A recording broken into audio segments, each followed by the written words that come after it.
आपलं स्वागत करतो आपल्या पॉडकास्ट चॅनलवरती. नमस्कार. तुमचा थोडक्यात परिचय आपल्या प्रेक्षकांना द्या आणि त्यानंतर आपण आपल्या प्रसंगाला सुरुवात करू. माझं पूर्ण नाव प्रशांत भाऊ आवटी. माझा जन्म ठाण्याचा आणि मी साधारण 99 साली माझ्या गावाला आलो राजुरीला. माझं शिक्षण सिव्हिल इंजिनियर झालेलं आहे. मी गव्हर्नमेंटची कामं घेतो आणि आत्ता सध्या मी माझ्या गावी राजुरीलाच राहतो आणि व्यवसाय करतो. मला 3 मुलं आहेत, 2 मुली 1 मुलगा आणि थोडी शेती आहे. शेती पण करतो आणि व्यवसाय पण करतो. आणि हा जो तुम्ही प्रसंग सांगताय हा कधी घडलेला प्रसंग आणि हा प्रसंग खूप जुना आहे. मी त्यावेळेला काहीतरी 6-7 वर्षाचा होतो. तो प्रसंग असा आहे की आमच्या घरी आमचं जुनं कौलारू घर होतं. त्या घरामध्ये आम्ही राहत होतो. आमचे 3 वडिलांची 3 चुलते त्या घरामध्ये राहत होते. एकत्र कुटुंब होतं आमचं. आणि त्यावेळेला आम्ही उन्हाळ्याच्या सुट्टीमध्ये फक्त गावाला यायचो. बाकी इतर वेळेला आम्ही मुंबईला असायचो. तो प्रसंग असा होता की आमच्या घरी रात्री बसलो असताना झोपले असताना कधी अचानक दगडी पडायची. तर सुरुवातीला घरच्यांना वाटायचं कोणतरी बाहेरून टाकतंय, कोणतरी मस्करी करतंय, घाबरवतंय. पहिलं सुरुवातीला त्यांनी काही लक्ष दिलं नाही व्यवस्थित. जाऊ दे येत आहेत दगडी पडत आहेत. पण ते असं वारंवार घडत जात असताना मग त्यांनी काय केलं की सगळे जे घरातले व्यक्ती होते त्यांनी कोण इथे उभं राहिलं कोण तिथे उभं राहिलं त्यांनी पाळत ठेवली. ते पाळत ठेवून देखील दगडी पडायची. पण असं पण होऊ शकतं ना की तुमच्या घरातलंच कोणतरी, आता एकत्र कुटुंब असल्यावर थोड्याशा गोष्टी असतात की बाबा थोडंफार म्हणणं बरोबर आहे. परंतु पूर्ण मळा फक्त आमच्या घरातलेच पाळत ठेवणं गोष्ट वेगळी. पूर्ण मळ्यातले व्यक्ती तिथे येत होते पाळत ठेवायला. मग ती 1दा नाही 2दा नाही 3 असं सलग 5-7 वेळा त्यांनी पाळत ठेवली तरी देखील दगडी येत होती. मग त्याच्यावरती तोडगा म्हणून काय आता आमच्या वडिलांचं ते एवढा विश्वास नव्हता बा का बघून करणी करतंय का काय चिटूक आहे का काय भुताडगी आहे. त्याच्यामुळे मग ते आमच्या एका मावळणीने सांगितलं की ते काहीतरी भानामतीचा जो प्रकार आहे. भानामतीचा प्रकार म्हटलं तरी त्या काळामध्ये कसं असायचं, कोकणात जी लोक आहेत त्यांना तो प्रकार बऱ्यापैकी जमायचा. जादूटोणा म्हणा किंवा भानामती म्हणा किंवा कोणाला त्रास द्यायचा असेल तर करणी वगैरे हा प्रकार. तर ते आमचे वडिलांनी ते मौजे म्हणून होते कोकणातले, त्यांच्याकडे गेले. ते आमच्या मावळणीने सांगितल्यानंतर त्यांनी तिथे कोकणात बसल्या बसल्या सांगितलं की असा असा प्रकार तुमच्या घरात चालू आहे, तुमच्या घरामध्ये कोणतरी चिटूक गाडलेलं आहे, असा प्रकार झालेला आहे. तर वडील बोलले आता ते घर बांधलं त्यावेळेला आम्ही पण नव्हतो. माडी फार जुनी आमची आणि पाडू पण नाही शकत नाही. ते चिटूक वगैरे हा प्रकार कसं काय होणार ना. ते वडिलांनी केवढं त्यांच्यावरती म्हणजे नाही ठेवला विश्वास. पण नंतर परत 2 महिन्यानंतर परत वडिलांना एकाने सांगितलं की नाही हा प्रकार असतो आणि तो घडतो. तेव्हा वडील परत त्यांच्याकडे गेले. त्यांच्याकडे गेल्यानंतर त्यांनी सांगितलं असं असं आहे, मला तुम्हाला तिथे घेऊन जावं लागेल, मला तिथे बघावं लागेल काय झालं कसं झाले.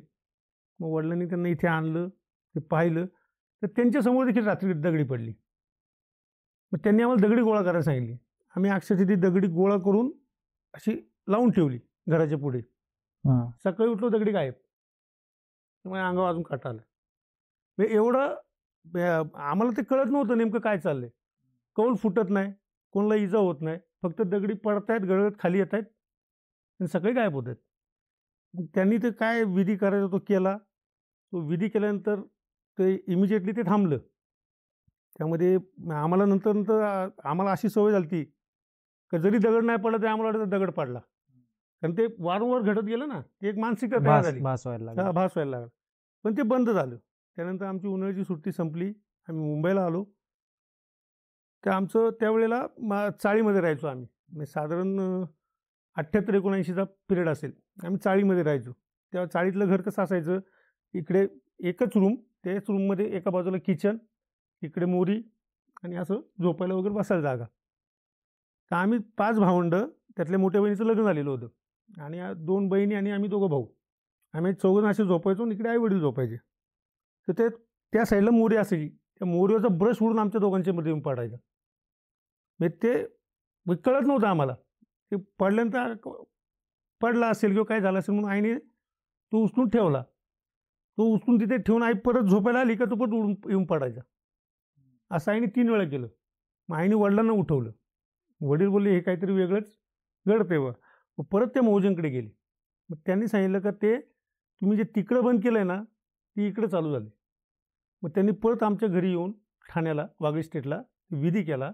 तो विधी केल्यानंतर ते बंद झालं. अच्छा.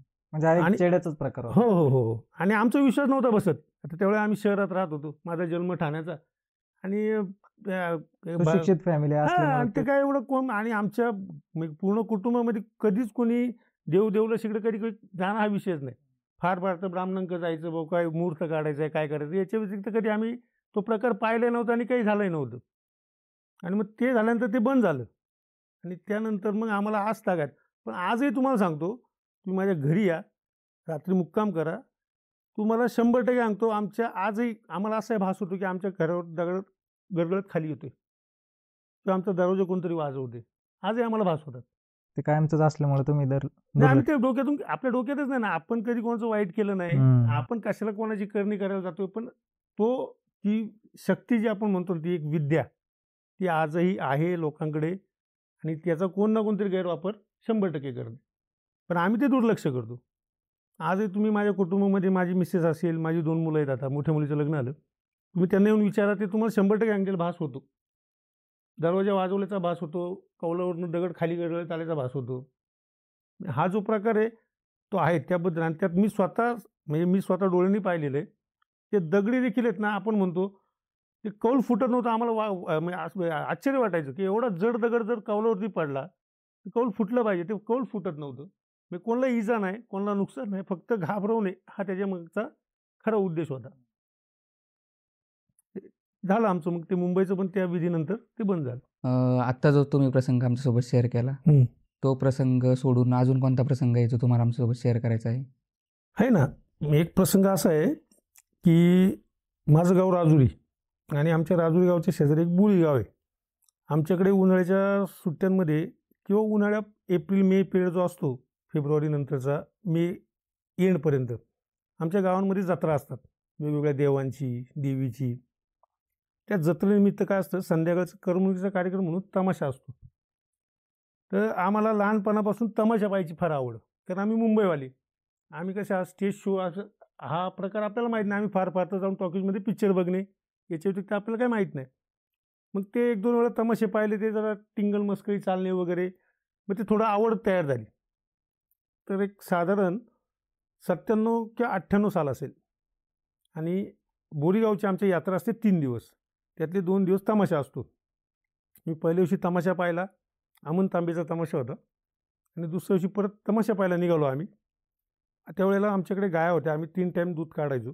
सकाळी 6 वाजता, दुपारी 2 वाजता आणि संध्याकाळी 10 वाजता रात्री. 10 वाजता आम्ही दूध वगैरे काढलं आणि 11, 11:15 आम्ही निघालो. तर आमच्याकडे आमच्या घरापासून बोरीकडे जायला एक पाट आहे मध्ये, कुकडी कॅनॉल म्हणतो आम्ही त्याला. त्या पाट क्रॉस करून आम्हाला बोरीमध्ये जावं लागतं. पण त्याच्या अलीकडे एक ओढा लागतो आणि त्या ओढ्यातून मी बऱ्याच वेळा गेलेलो आहे. पण मला असं कधी तिथे असं जाणवलं नाही. पण त्यावेळेला काय झालं, मी आणि माझा एक चुलत भाऊ आम्ही गाडीवर निघालो. माझ्याकडे तेव्हा सिटी 100 गाडी होती हिरो होंडाची. आम्ही निघालो आणि एक चिमटा म्हणतात आमच्या इथे 3 रस्ते, एक इकडे जातो डावीकडे, एक उजवीकडे जातो. ते दोन्ही मळ्यांमध्ये वस्तींवर जातात आणि एक सरळ रस्ता कॅनॉलवर जातो. तर त्या रस्त्यावरती आम्ही तिथे गेल्यानंतर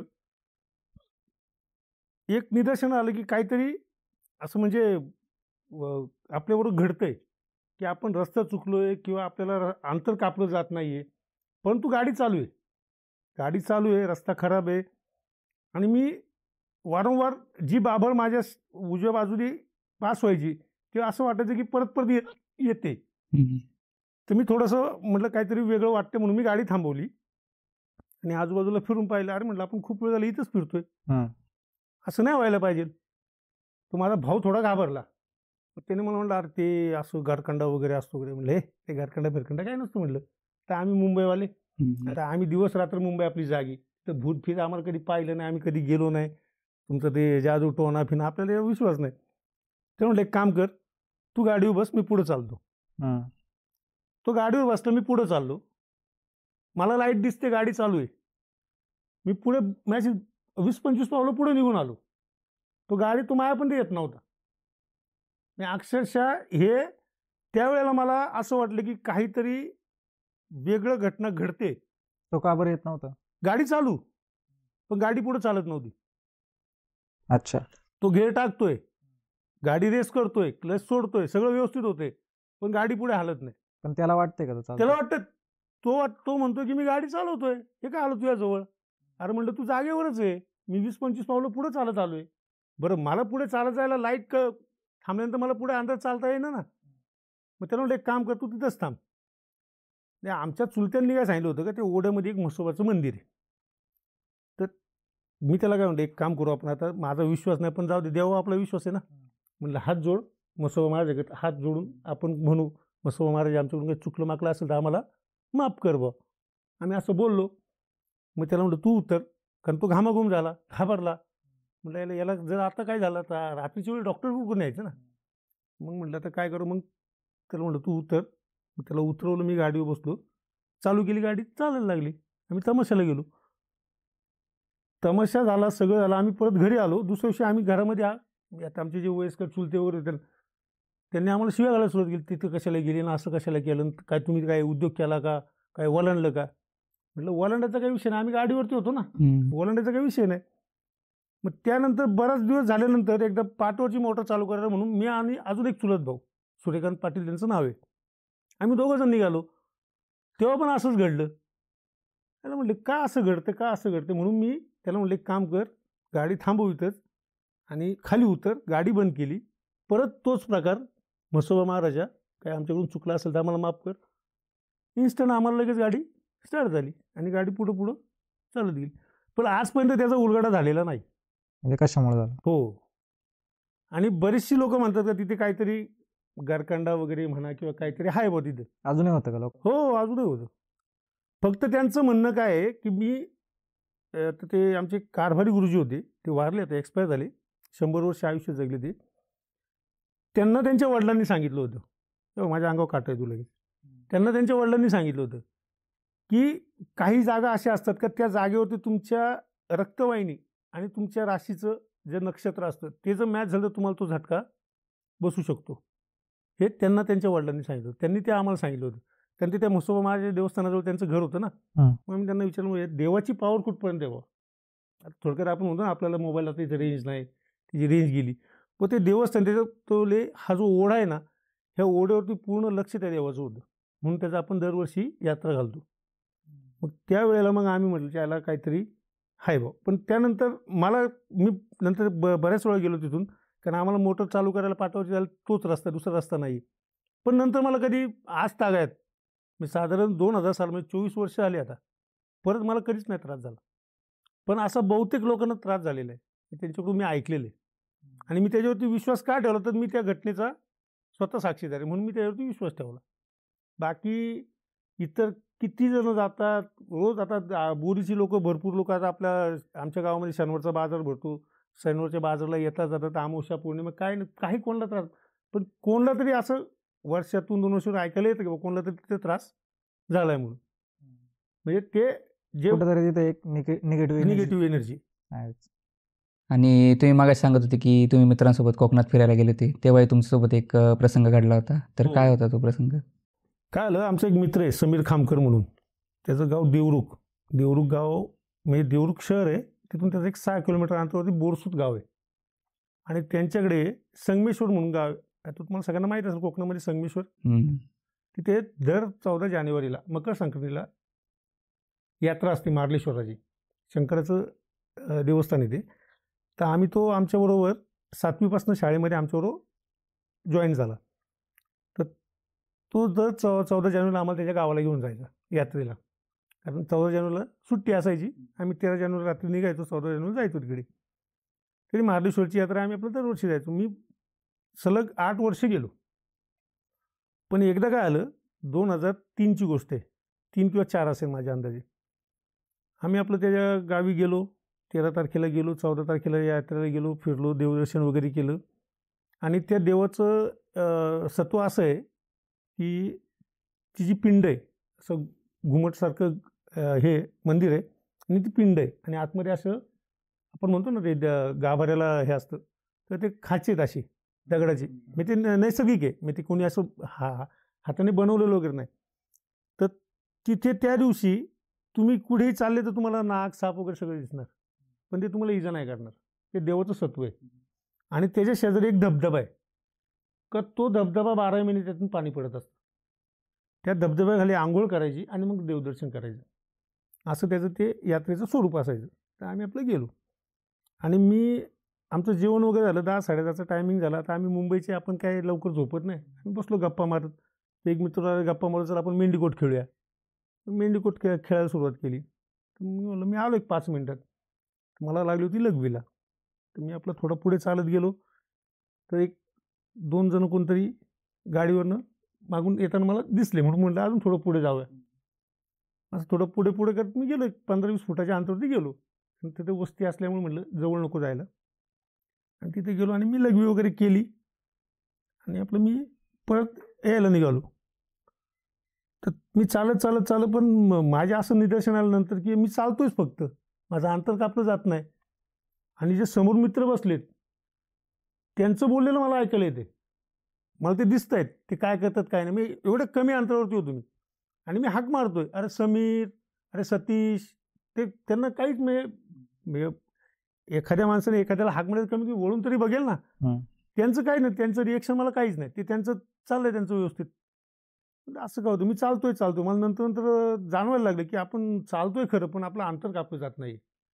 मग आता काय केलं पाहिजे. तर मला ते परिसर नवीन, सगळं नवीन, आणि त्यातल्या त्यात कोकण. एक तर लहानपणी ते डोक्यामध्ये होतंच ऐकलेलं की असतं. बाबा ते कोकणामध्ये करणी वगैरे करतात. माझ्या डोक्यामध्ये जरा ती भीती तयार झाली की त्याला आपल्यावरती काहीतरी, किंवा आपण काहीतरी चुकीचं केलेलं आहे. मग 25 ते 30 मिनिटानंतर, म्हणजे साधारण अर्ध्या तासानंतर मला जरा असं वाटायला लागलं की आपण अंतर कापायला लागलो. आणि मी चालत तिथे गेलो. तिथे गेल्यानंतर मित्रांना बोललो, अरे ते बोलले काय रे कुठे गेलता इतकं. अरे म्हटलं काय नाही तर. ते बोलले खरं बोल, कुठे गेलता तू. अरे म्हटलं तुम्हाला सांगतो पण तुम्ही कोणाला सांगू नका. बोललं काय आलं. अरे म्हटलं मी तिथे गेलो, ते लघवी वगैरे केली आणि म्हटलं मी रिटर्न निघालो. यार मी अर्धा तास चालतो, मला अंतरच कापणार. मी तुम्हाला साल्यानं किती शिवाय देऊ हाका मारतोय, तुम्ही कुणीच ऐकायला. अरे म्हटलं आम्हाला ऐकायलाच नाही आली.